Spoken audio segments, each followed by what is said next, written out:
بسم الله الرحمن الرحيم. إن الحمد لله نحمده ونستعينه ونستغفره ونعوذ بالله تعالى من شرور أنفسنا وسيئات أعمالنا. من يهده الله فلا مضل له ومن يضلل فلا هادي له، وأشهد أن لا إله إلا الله وحده لا شريك له ولا ند له ولا شبيه له ولا كفء له ولا مثل ولا نظير له، وأشهد أن محمدا عبده ورسوله وصفيه وخليله وخيرته من خلقه وأمينه على وحيه، أرسله ربه رحمة للعالمين وحجة على العباد أجمعين، وصلوات الله وسلامه عليه وعلى آله الطيبين الطاهرين وأصحابه الغر الميامين.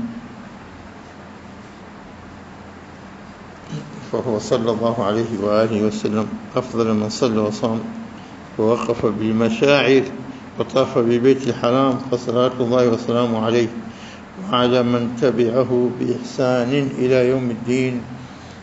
رب اشرح لي صدري ويسر لي أمري واحلل عقدة من لساني يفقه قولي. أما بعد، leo inshallah baada ya kumaliza surati Fatir, jana tumemaliza alhamdulillah wa nasal Allah alqabul, na surati Yasin tumeshaisoma kabla.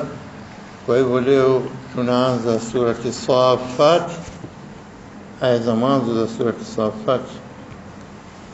Kama inavyojulikana katika taratibu, mpangilio ni sura ya 37 zenye aya 182. Sura hii kuteremka kwake inasemekana ni kuwa ni sura makia, imeteremka Maka, isipokuwa tu kuna aya chache katika aya 23 mpaka 27. Anasema hizi sura ni aya za madania, wallahu a'lam. Lakini kwa utukufu wa sura hii ni kwamba pia zimeanza kwa kiapo, sura imeanza kwa kiapo na kutajwa malaika, Safat safa, na hii nakwenda mfumo wake kama mfumo wa sura zenye kuanza kwa viapo kama Al-Mursalati Wan-Nazi'at. Zote sura zenye kuanza kwa viapo na kiapo chake kwa kuanza kwa wao, na kama tunavyojua wao na tunaziona hizo sura juzu amma ni za viapo kwa wao hasa, kama Wan-Nazi'at was-Samai wat-Tariq wash-Shamsi wa-Duhaha, na sura nyinginezo wal-Layli idha yakhsha na wal-'Asr, zote katika viapo. Na kama tunavyojua mara nyingine viapo huwa kwa wao au viapo kwa ba billahi na te, harufu tatu zenye kutumia katika viapo. Tallahi wa tallahi la akidanna asnamakum baada an tuwallu mudbirin, kama alivyosema Nabii Ibrahim katika sura Al-Anbiya, wa tallahi la akidanna, nitazifanyia vitimbi asnamakum. Hajaambia moja kwa moja nitavunja la akidanna asnamakum. Kedi gani nyenye mtajua nini? Mangi kwambieni naenda kuvunja mtashtuka. La akidanna asnamakum baada an tuwallu mudbirin, mkilipa mgongo tu, si mnakwenda kufanya ibada zenu nje, kwa natoka nje ya mji walikuwa kile kufanya wanatukusat zao mambo yao ya ibada. Kwa hivyo walipotoka kavunja vyote ila kabakisha yule mkubwa wao tu. Naam, na hivi ndivyo walifanya kwa kiapo tallahi. Kadhalika tunaona kiapo kingine, qalu tallahi tafta'u tadhkuru Yusuf hatta takunu haradan au takuna min alhalikin, hatta takuna haradan au takuna min alhalikin. Maneno haya mwambia Nabii Yaqub kwa namna gani alivyoathirika kwa mtoto wake kupotea mpaka kaa kipofu, hali yake inadhoofika. Walimwambia watoto wake, qalu tallahi taftau tadhkuru Yusufa hata takuna hadhan, huko bado unaendelea tukukaa kumkumbuka Yusuf mpaka utakuwa mgonjwa, au takuna min alhalikin, utakuwa wenye kuangamia. Kwa hivyo katika jumla za viapo ni kama hivi, billahi tallahi, Mwenyezi Mungu anapo kwa wallahi, isipokuwa tu Mwenyezi Mungu huwa yuqsimu bima yasha. Mwenyezi Mungu anaapia vitu vyote anavyotaka mwenyewe. Wa anta, na wewe binadamu huna ruhusa kuapia vitu vyote tu. La tuqsimu illa billah faqat. Tallahi billahi uqsimu billahi walladhi nafsi biyadihi, kama alikuwa akipenda Mtume sallallahu alaihi wasallam kuapa, na hapo kwa yule ambaye nafsi yangu iko mkononi mwake. Walladhi nafsi Muhammad biyadihi, pia kiapo kama hivyo alikuwa kiapo. Lakini Mwenyezi Mungu Subhanahu wa Ta'ala hataka hapa kwa jina la amruka, kwa umri wa Mtume sallallahu alaihi wasallam. Ameapa kwa wao, wallahi ameapa kwa qasam, la uqsim bihadha albalad, la uqsim biyawm alqiyamah, فلا أقسم بمواقع النجوم وإنه لقسم لو تعلمون عظيم. طيب هي لو كنا لا النافية لا أقسم بيوم القيامة، هل لا أقسم كياب ولا سكياب؟ إذا كتا ولا أقسم، لا أقسم، لا أقسم بهذا الولد، أقسم يابو ikiwa kama sikiapo. طيب huko kasema la uqsimu bimawaqi' an-nujum wa innahu laqasam, na hichi ni kiapo. Kwa hivyo la uqsimu haiwezi kuwa sikiapo, bali ni kiapo. Walakini kama kwamba Mwenyezi Mungu anatuambia kwamba haya maneno ni bayin, wazi kabisa, wala hahitaji kiapo. Haitaji kuapa kwamba lazima mtu ape, la uqsimu, wala haina haja kuapa, lakini naapa ili kutilia nguvu zaidi, kwa sababu kasema la uqsimu bimawaqi' an-nujum wa innahu laqasam, na hiyo ni kiapo. Wa innahu laqasam, ina la uqsim bimaana ni kiapo, wa innahu laqasam. Kwa hiyo katika jumla ya viapo na viapo Mwenyezi Mungu anatumia la uqsim. Tumeona viapo vitatu, la uqsim bihadha al-balad, لا أقسم بيوم القيامة، ولا أقسم بالنفس اللوامة، فلا أقسم بمواقع النجوم. سبحان الله. حتى هابا كحيتاجية كسيمة من يزمك سبحانه وتعالى، وإنه لا قسم، إن لا كتير ينقوب توكيد على التوكيد، وإنه لا قسم لو تعلمون كما مجركم نجوا عظيم، نكيابو كيكوبو ثانا. Bimaana anaposema Mwenyezi Mungu kwa kutumia jambo lolote katika kiapo chake, ina maana kuna umuhimu fulani au umuhimu mkubwa unaohitajika, unotajwa pale, ambaye inahitajia mazingatio yetu. Anasema nini? Fala uqsim bimawaqi' an-nujum, hajasema bin-nujum, kasema bimawaqi' an-nujum. Na tushaelezea siku za nyuma kabla umuhimu wa nini hizi nyota. Kwa sisi tunapoziona hatuzioni nyota, sisi tunaona mawaqi' basi za nyota, mawaqi' an-nujum, sehemu ambazo zilipokuwa pale mwangaza ulipotoka kutoka nyota zile, hata kafika kwenye jicho letu, muda mrefu umepita.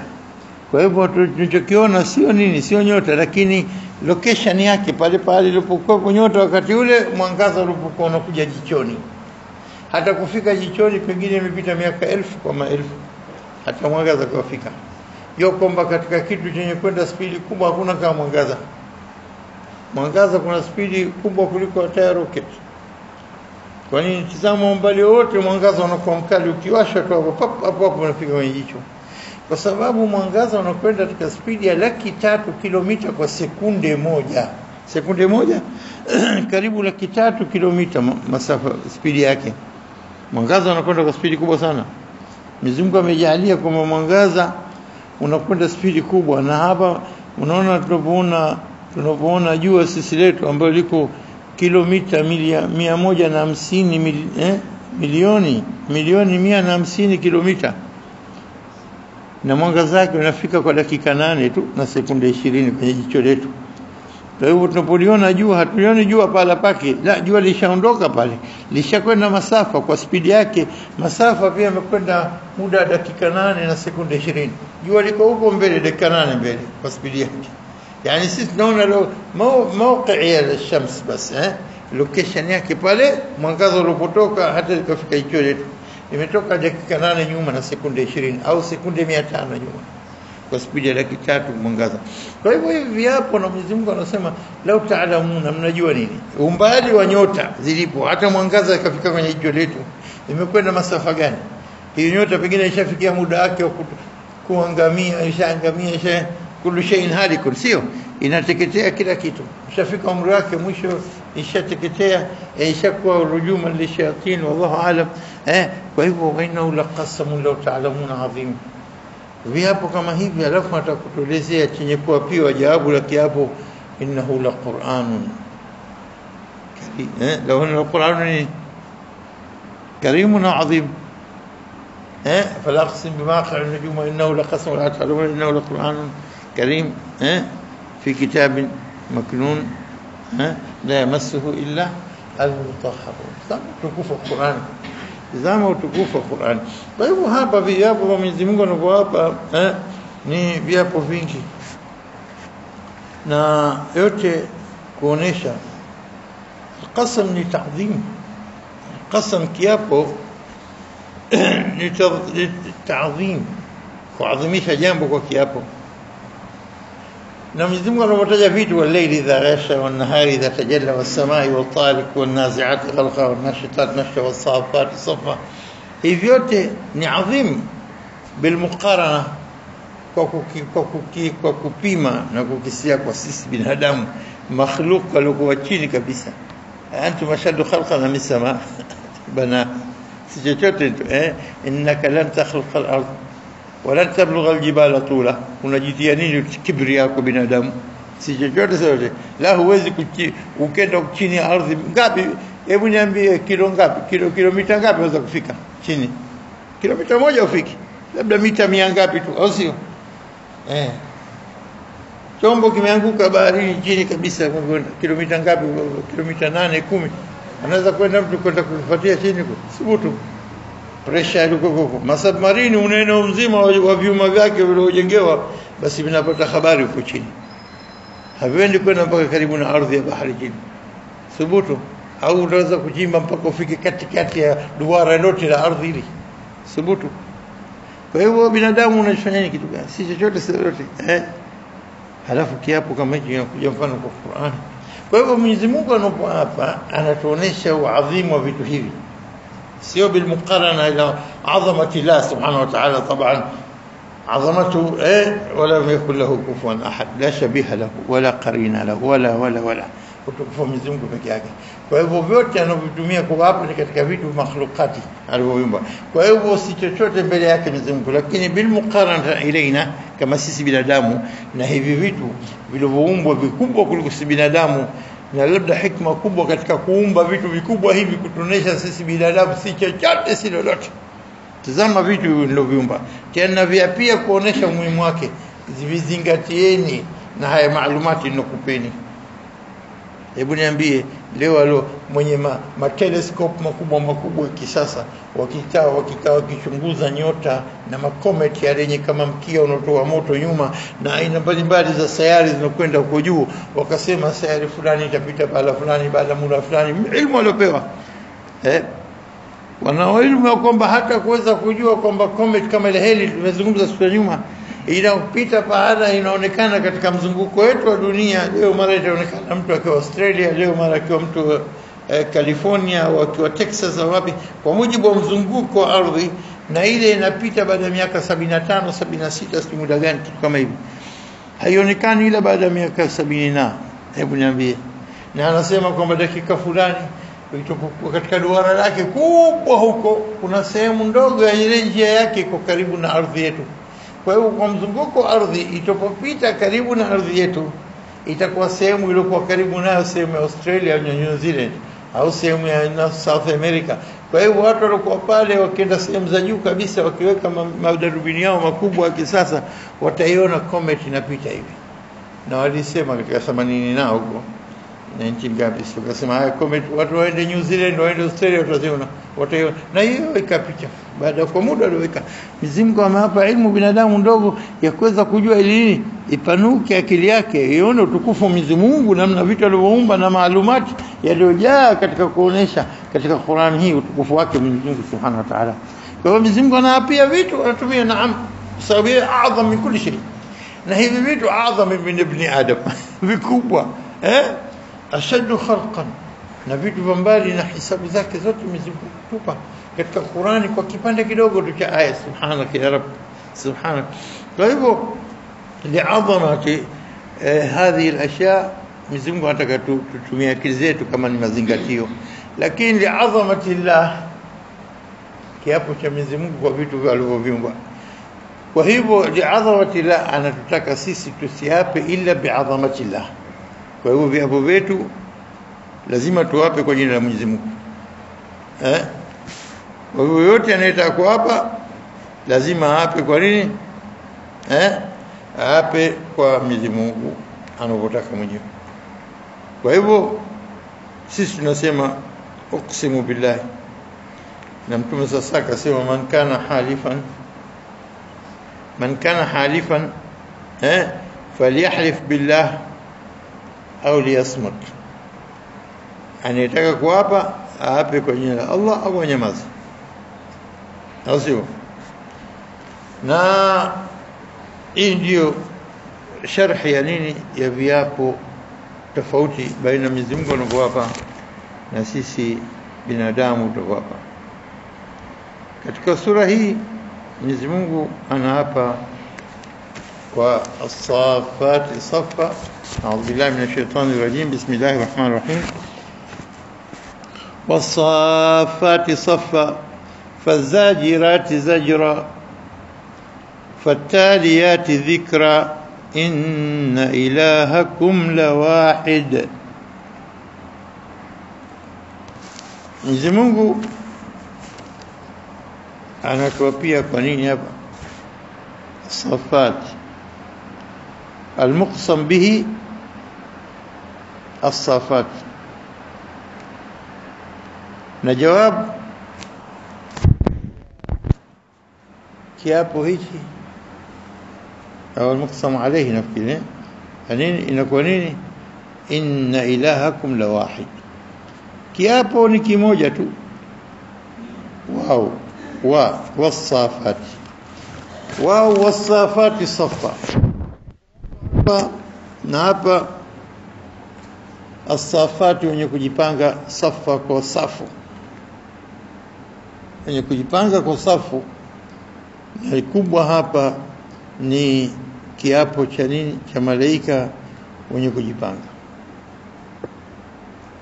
Na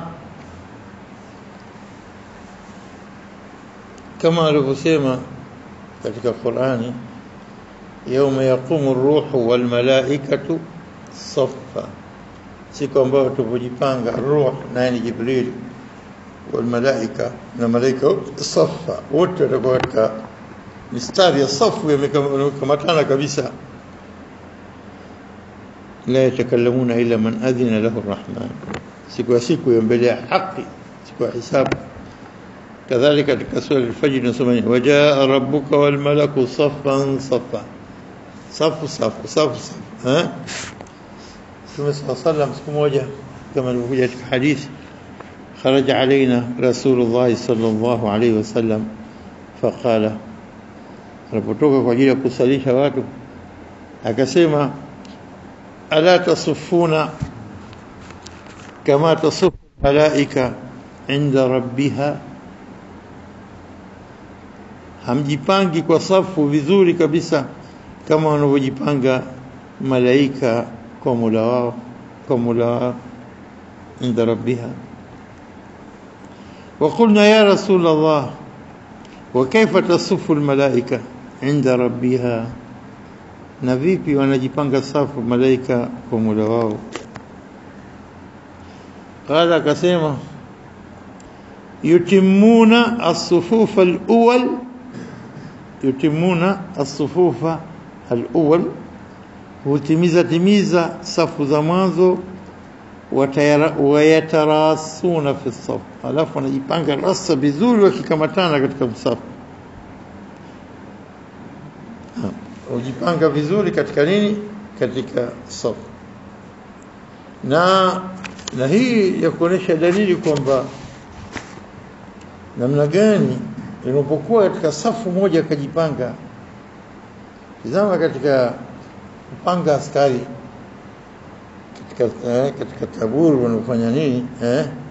Unajipanga asubuhi namna gani? Unajipanga mstari mmoja sawa, hakuna huyu kuzidi wala huyu kwenda nyuma. Na dalili kwamba kujipanga humu mna malengo gani? Iltizam, utiifu na utekelezaji kama ipasavyo amri, au sio?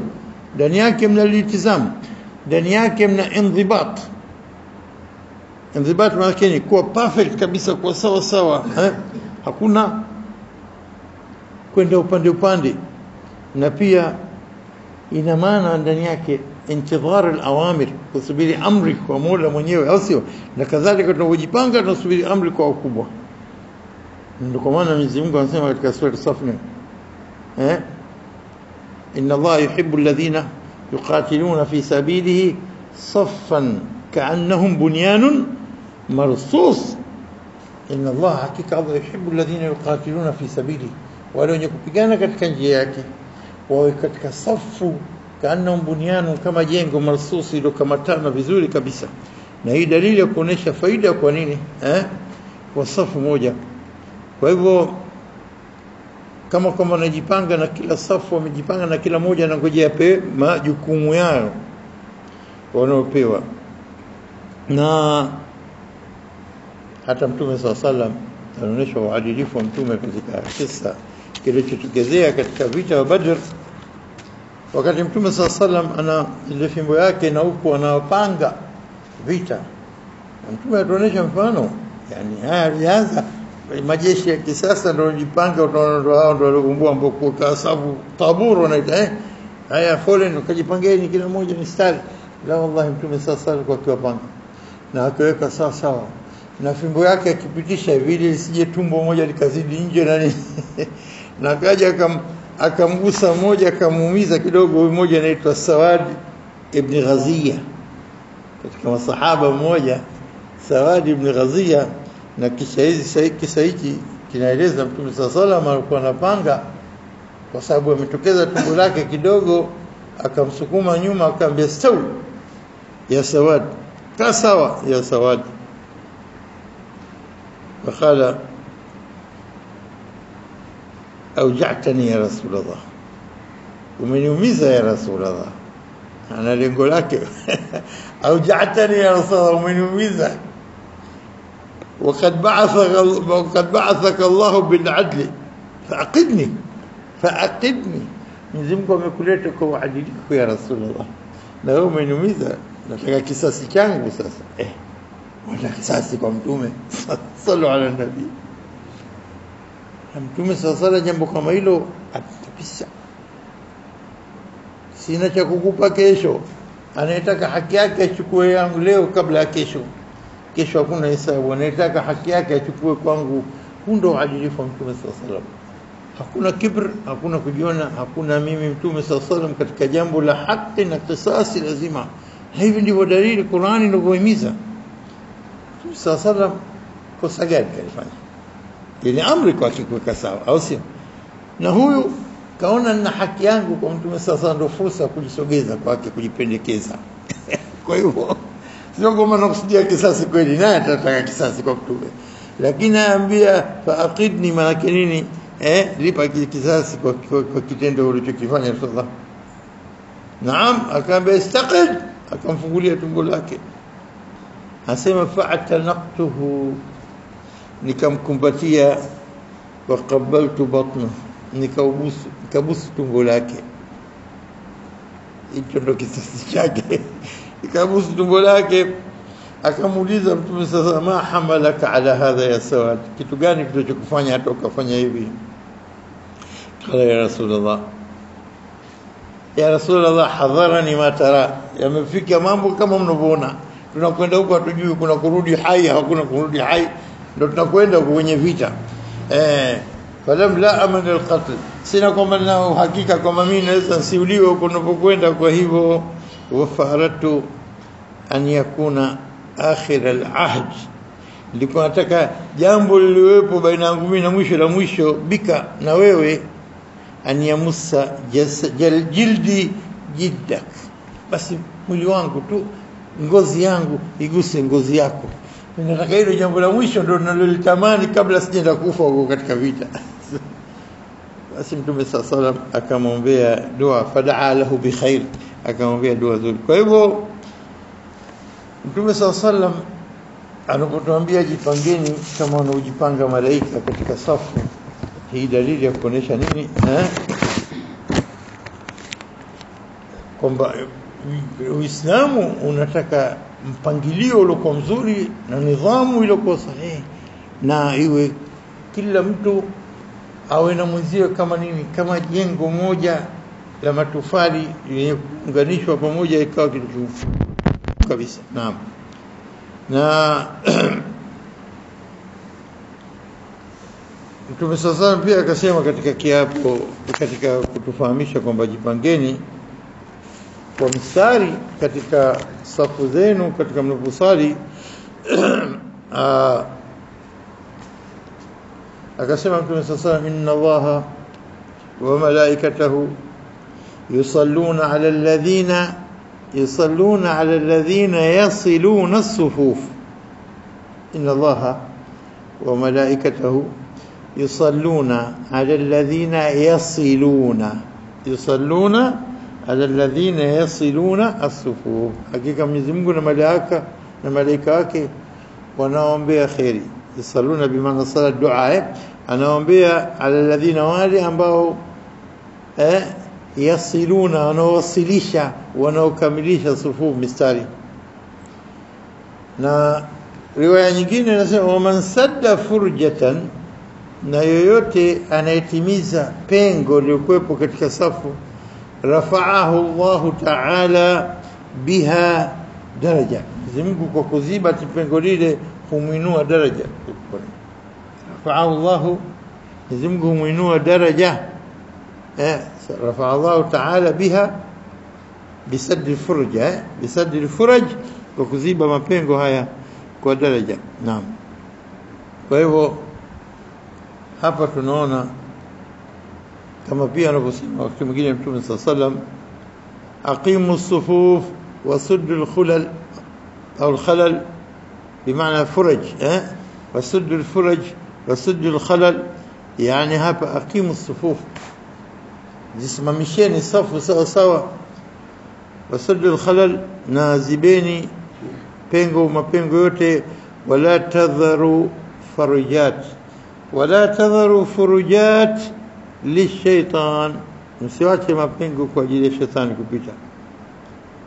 Wahadhu baina almanakib au wahadhu baina al'anaq, sikutanisheni mabega ya pamoja, msiwache furuj.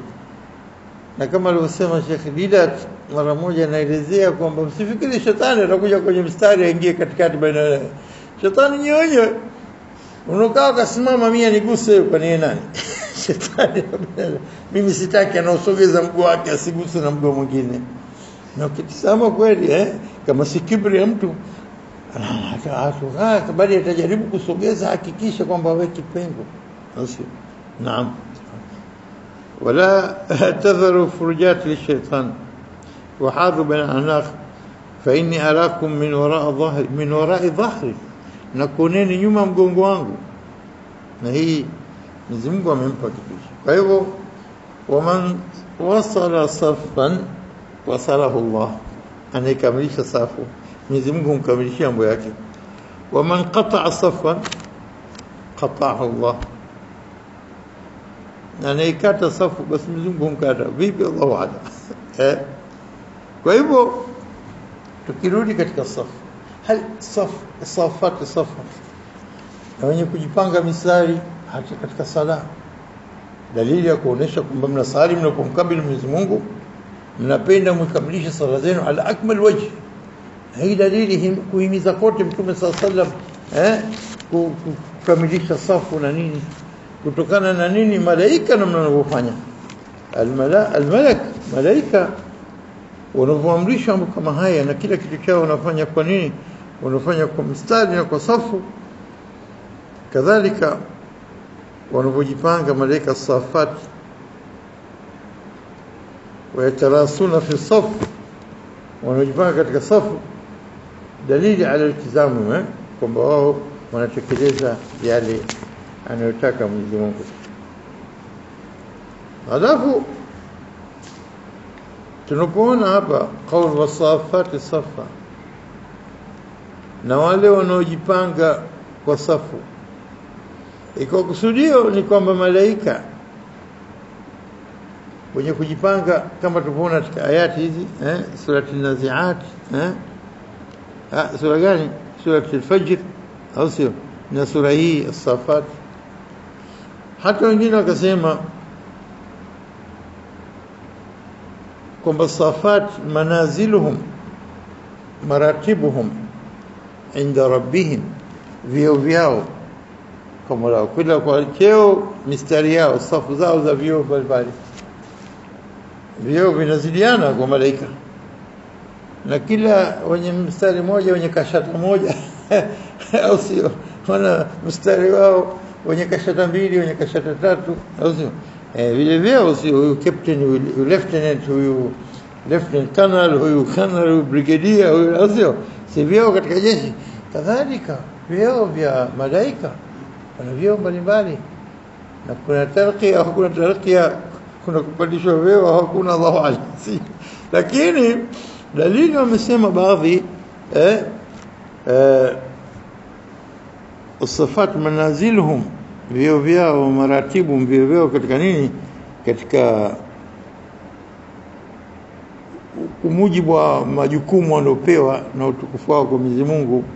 Hata katika aya inasema wama minna, si katika sisi yote, illa lahu maqamun ma'lum, hakuna katika sisi ila ana stage yake, cheo chake maalum inda Allah.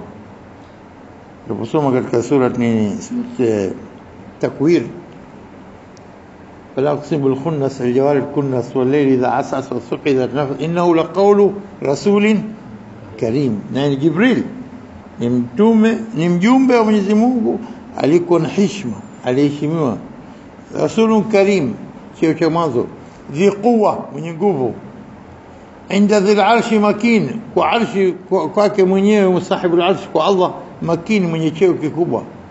Muta'in thumma, mwenye kutiiwa huko. Thumma sio thumma baadaye, thumma huko, muta'in hunaka, mwenye kutiiwa huko. Halafu juu yote haya amin, mwaminifu. Vyo vingapi? Vitano vimetajwa katika kuelezwa wa Jibril. Kwa hivyo ndio bosi wa malaika Jibril. Mwenyezi Mungu hataja katika aya hizi vyo vitano hivi, rasulun karim dhi quwwatin inda dhil arshi makin muta'in thumma amin. Vyo vingapi? Vitano. Halafu waletewe huyo ndo mwenye kubeba wahi, aliletee Mtume SAW. Halafu mnamsingizia muongo, wama sahibu au madazimu, wama sahibukum bimajnun. Subhanallah. Hivyo hapa tukichukua kiapo ni safati safa, malaika wenye kujipanga mistari uzuri kabisa. Fazajirati zajra, fazajirati zajra. Hapa wengi katika kuelezea zajirati zajra wanasema kwamba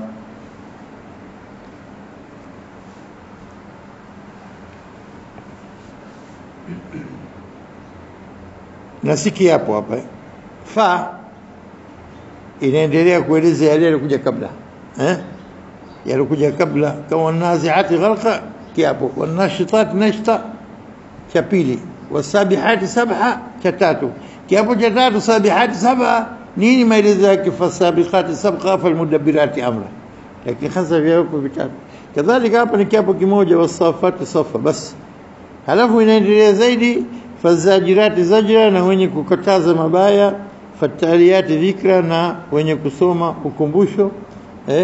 Lakini tutaeleza pia nini kusudio la zajirati zajra, kama wengine mufassirin wanasema nini, na taliyati dhikra nini wanasema. Haya inshallah katika darasa kesho tutasimama hapa katika hii aya mwanzo, tutachambua ya pili na tatu kesho, alafu tuendelee. Hadha wallahu alam.